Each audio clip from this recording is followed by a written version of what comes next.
Good morning, everybody. Hope you are all well. I fully appreciate that this is a long time in the making, and we are finally here. I've finally got it together. Hopefully, it'll be worth the wait, and this is something that we can carry on doing every week. It is your review of the week. And what this is going to be property updates or statistic updates from the property market within Stafford over the last 7 days. Admittedly, I have got the month of February to just kind of go back and reflect on versus last year as well, just to kind of give a bit more information regarding the property market in general for Stafford. A couple of sort of news articles, sporting articles from the last 7 days. Hopefully it's a little bit of fun. Hopefully you'll take some information from it with regards to property stats. And if you want anything else adding in or please do let me know your comments and thoughts on the review of the week. So let's get straight into it, and we'll leave the property statistics for towards the end. What we're going to start with is we're going to start with a couple of sporting results from over the weekend, which depending on which side of the fence you're sitting, could be good, could be bad. So we've got to talk about the F1. I'm a massive F1 fan, so massive petrol head. So the fact that F1 is back with the biggest calendar that they've had ever, and 23 races I think it is this year. So yeah, phenomenal. It's going to be a really, really good season. Yesterday's Grand Prix, spoiler alert if you haven't seen it already, by the way, ended the way sort of last season ended, really. So Red Bull dominating with a 1-2, but the news, the sort of feel-good story from this is Fernando Alonso. What is it? After 22 years of being in the sport, finished on the podium with Aston Martin, and what a phenomenal result that was. Had a couple of great battles on track with George Russell, Lewis Hamilton, and just his radio commentary, his sort of radio comments are just amazing. As he's going past a Ferrari, saying goodbye, and telling Aston Martin that it's a really nice car to drive, as if it's one that he's looking to buy, which is just hilarious. But yeah, if you are an F1 fan, let me know your thoughts on sort of Aston Martin and which way you think they're going to go throughout the season, and what you think Mercedes are going to do in terms of their car. I know there's been some speculation that they're going to now revert back and go away from the no side pod concept that they started to try and do last year. So yeah, let me know your comments on that. And we do have to talk about football because if you're a Man United fan, obviously brilliant result in the Carabao Cup final against Newcastle. 2-0 winners of that, quite deservedly as well. They've been on a really, really good run. I think it's 11-game unbeaten run recently, up until yesterday. 7-0 against Liverpool. Like, who would have predicted that before the match? Liverpool struggling all season. Man United flying high, doing really good this part of the season since the World Cup. And Liverpool just absolutely smashed them out the park yesterday. So don't know what happened there. If you are a Man United fan, let us know your thoughts on that, because I'd love to know what you're all thinking, really. So anyway, that's enough of the sport. Just a couple of news articles from across the week. Again, a little bit light-hearted, nothing too serious. But did you know, all those great British Bake Off fans out there, it has now been turned into a musical. Yes, it opened on the 25th of February at the Noel Coward Theatre, runs in the West End until the 13th of May. So if you're a big fan of the Bake Off, or you're an avid theatre goer, go and check it out. I don't really watch the Bake Off myself, even though it's been going for 13 years. 13 years the Bake Off's been going. Who'd have known that it'd kind of take off as well as it did? But yeah, I'm not a Bake Off fan. In fact, I don't watch any of those type of shows, Bake Off, sewing bee, pottery throwdown, all that sort of stuff. So, but if you are, I'd love to know again your thoughts on whether you think that's going to be a good crossover. I think it's a bit funny. I think it's probably going to be quite light-hearted. So, if you have been to see it or you booked in to see it, let us know and let us know what it's like. Big news coming out from US firm Mondelez. Now, for years and years and years, the very iconic triangular-shaped chocolate bar Toblerone. It's been announced that the US company that own Toblerone and manufacture Toblerone are going to do away with the Matterhorn. So the mountain that's on all their branding, it's going. So yeah, they've confirmed that that's going to be going, and it's going to be replaced with a more generic image. So yeah, that's going to be quite different to see. I wonder what that's going to be like. Rumours are it's going to incorporate the signature of the founder, bits and pieces like that. So who knows? Let's wait and see. As it comes up to Christmas next year, when those loved ones of ours are after their Toblerone, we'll see if they've changed it by then, but we'll see. Next, the news story is, when should I get my lawnmower out for its first cut of the grass? Yes. We're coming into spring, and it is a bit property related anyway. So apparently it used to be that nobody would even think about getting a lawnmower out between the end of October and the end of February. But obviously with the sort of climate changes and it being a bit milder through the winter, I think it's a botanical garden in Ireland somewhere that wrote this report. And they basically said that now if it's milder through the winter, they will take it out and just take the top browner tips of the leaves off. So raise your lawnmower up, give it a once over. But what you don't want to do is go down too low, because what you want is the optimum soil temperature. And the soil temperature is, can you guess? 10 degrees. And at 10 degrees, your soil temperature will help create significant growth. There we have it. Significant growth, 10 degrees on a Monday.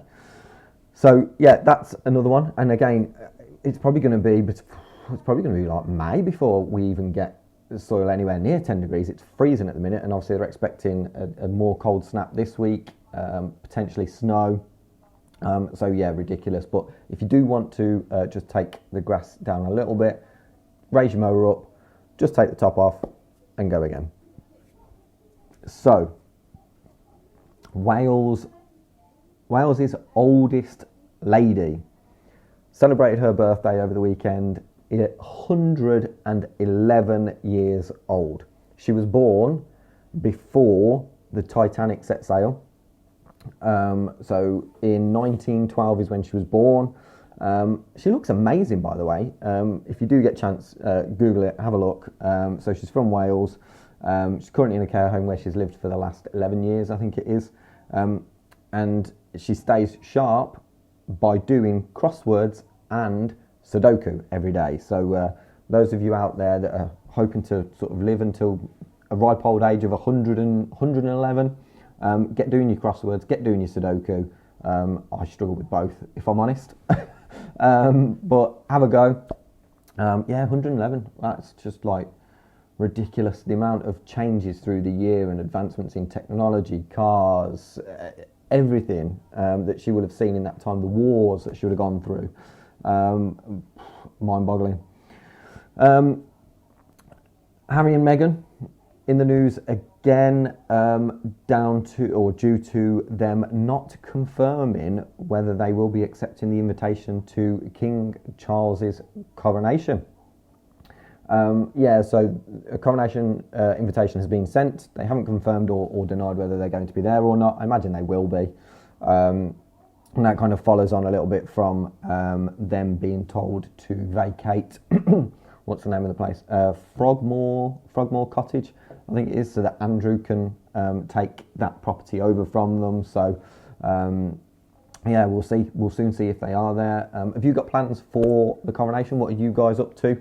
I know pubs have been told that they can serve alcohol and stay open for an extra 2 hours, which is good. Always a bit of a bonus. We're actually going away to the Cotswolds to stay in an Airbnb for the weekend. So really looking forward to that. Staying on that theme, apparently Kate, Princess of Wales now is what we should refer to her as.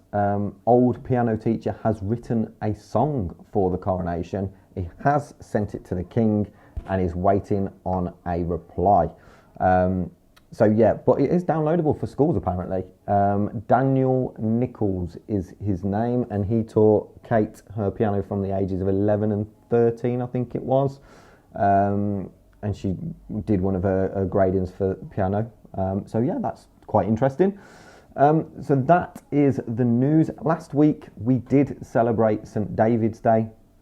So I want to wish a very happy belated St. David's Day to all our Welsh followers out there. I know there are a few, so happy St. David's Day to you for the 1st, which was Wednesday. So yeah.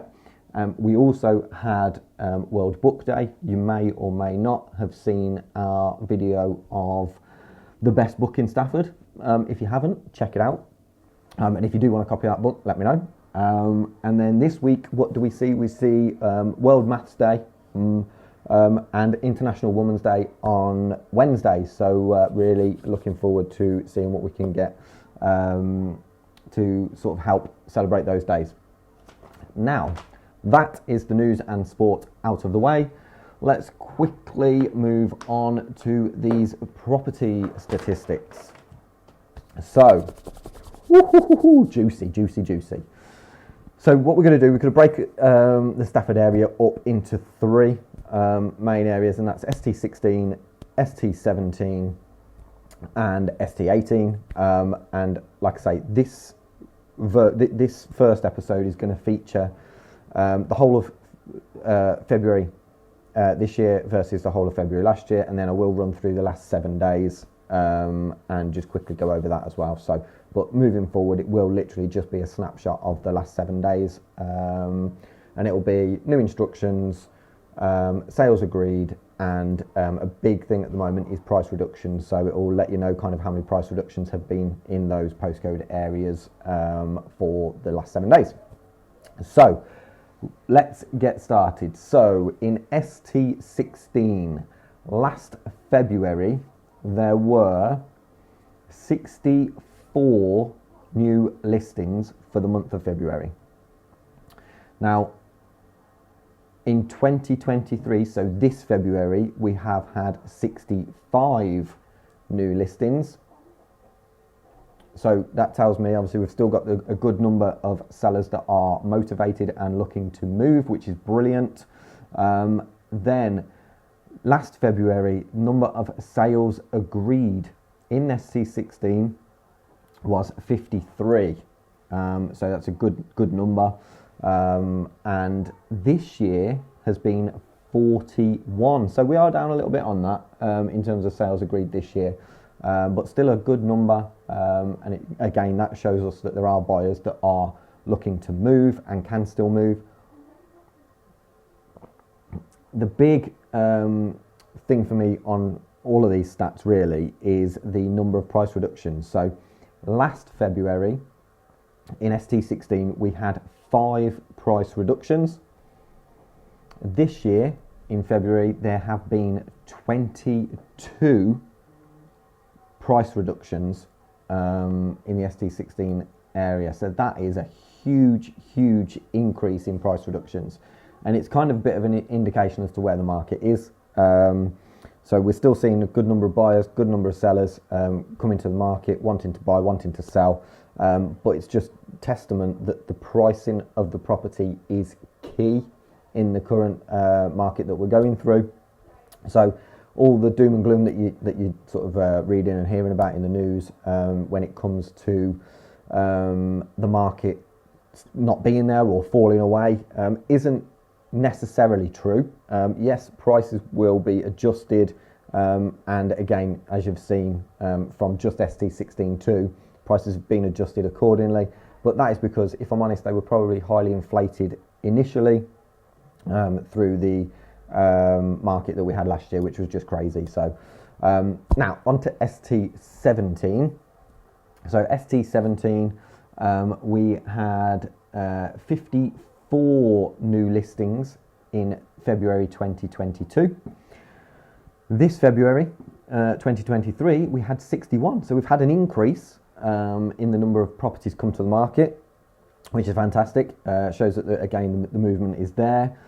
Sales agreed last year was 51 through February. This year, 52, so roughly the same again. So they are some good numbers and showing that we are still moving people around.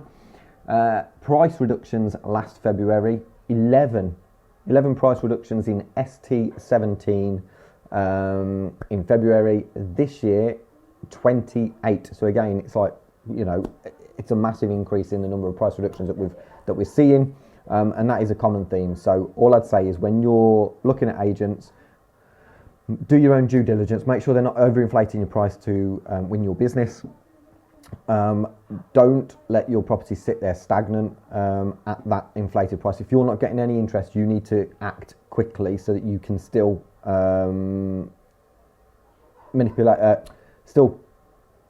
instigate and kind of implement your plan, which is moving inevitably, because you don't want to list your property to just sit there and go stale. But make sure you're getting the interest that you should be getting. So give it a couple of weeks. If you've not got any viewings, any inquiries for viewings or anything like that, speak to your agent, discuss your pricing strategy, discuss your marketing strategy, and take it from there. So that was ST17. So ST18 in 2022, February, there were 28 listings. This February, there's been 22. And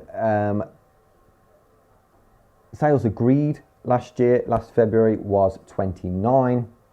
And this February, there has seen 25 sales agreed in February for the ST18 area. And again, similar numbers here, look. So 2022, there were 10 price reductions within the ST18 area. This year, we've seen 20, so double price reductions on that. So what are we on? 17 minutes. So just a snapshot of the last 7 days and how that's been for those areas in general. So ST16, in the last 7 days, there have been 10 new instructions, one of which was a 400,000 detached house on Wimbrel Park. That went on the market with Strike. However, I did look earlier and it looked like the property had been removed from the market for some reason. Whether it's sold or not, I'm not too sure. It doesn't look like it. So 10 new instructions, 14 sales agreed. The highest value one that was agreed last week in ST16, looking at this, was £333,000. It was a 4-bed detached, sold by Durish and Day. So great work there. Price reductions, 5 in the ST16 area last week alone. So that's quite interesting. Moving on to ST17. So last week we saw 15 new instructions come to the market in ST17. One being on the Cannock Road, Manor Farm, Brockton, just by the crossroads, the Chetwynd Arms, if you know the area. And that is a 5-bed farmhouse with like 2.9 acres of farmland and land around it. It is on for a guide price of 600 to 700, I think it was. But yeah, that looks like it's being sold by auction, so by Town and Country Auctions possibly. So if you want to have a look and you've got a cool 700,000, check that out. So 15 new instructions, 16 properties were marked sold subject to contract or under offer. One of those, brilliant house, amazing, 5-bed house on Rowley Park, sold by or marketed by Oliver Ling in Wensfield. A cool £850,000. So yeah, like that's phenomenal, and great work by them. ST18, we saw 9 new instructions come to the market there, with the most expensive one being a 5-bed detached property on Kensington Drive, so just past Hydrant Way, which is where the new fire station is. That's on for 600,000 through Butters John B. Sales agreed last week. 7 properties marked sold subject to contract or under offer. One being a magnificent property, semi-detached, in Ranton for 595,000. Again, Dulwich and Day managed to secure a sale on that one after reducing it once, possibly twice, on that one. So price reductions in ST18 for the last 7 days, 7. So 7 price reductions. So that is your first review of the week. It has taken a little bit longer than I wanted. Hopefully I'm going to try and get these down to around sort of 10-15 minutes a piece. Please do watch to the end. I know this one's been a bit of a long slog, but it's because we wanted to go through the bits from last year. So if you enjoy, comment below. If you want anything add in, or you've got any hints or tips, or just general comments on the video itself, please do let us know, and I will see you throughout the week. Take care, bye bye.